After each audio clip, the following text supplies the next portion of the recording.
Segunda carta a los Corintios, capítulo 12, verso 9, dice de la siguiente manera: Bástate mi gracia, porque mi poder se perfecciona en la debilidad. Esto me lleva a analizar y a pensar cómo podemos nosotros recibir la gracia de Dios.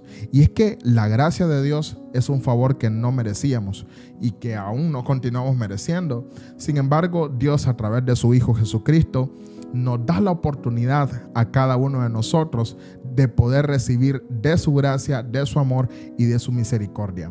Pero acá tenemos 4 simples y sencillos pasos que nosotros podemos realizar para que podamos recibir la gracia de Dios. Y el primero es tener fe en Dios, en su amor y misericordia. Cuando nosotros tenemos fe, creo que llega el amor.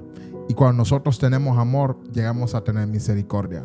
Porque amar es tener misericordia para con otros.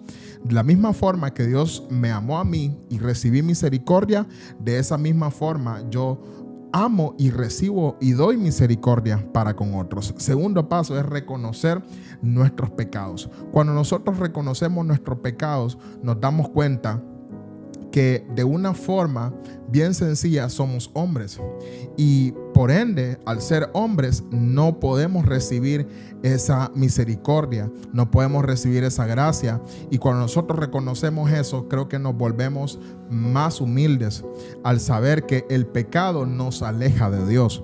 Por ende, tenemos que dejar a un lado nuestro pecado para así poder continuar a avanzar y recibir la gracia de Dios. Tercer paso, vivir según los mandamientos de Dios. Los mandamientos de Dios no están para evitarnos vivir, al contrario, están para evitarnos sufrir. Y esto nos deja una gran enseñanza al saber que Jesucristo nos da la oportunidad a nosotros de resumir los 10 mandamientos en 2 simples y sencillos.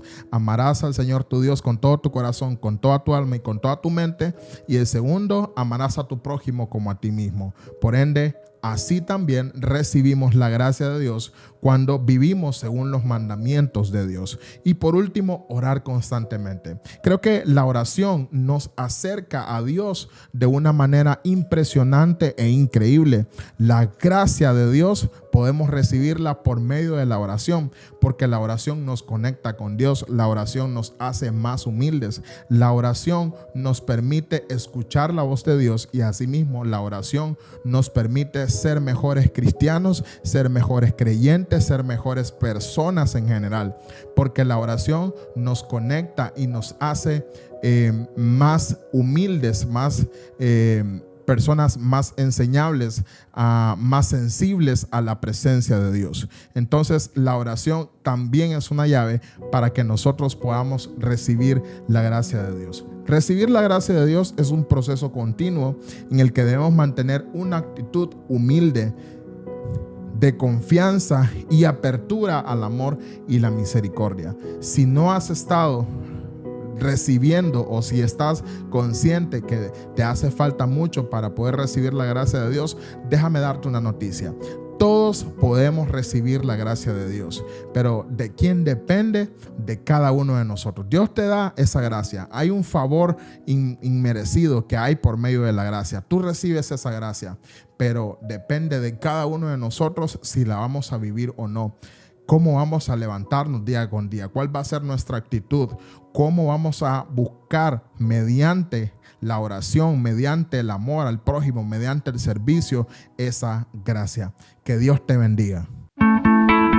Si esta palabra ha sido de bendición para tu vida y has recibido a Jesucristo como tu Salvador, puedes llamarnos o escribirnos a los números que aparecen en pantalla y contactarnos a través de las diferentes redes sociales. Iglesia El Faro es un hogar de fe, sanidad y transformación. Iglesia El Faro, un hogar para ti.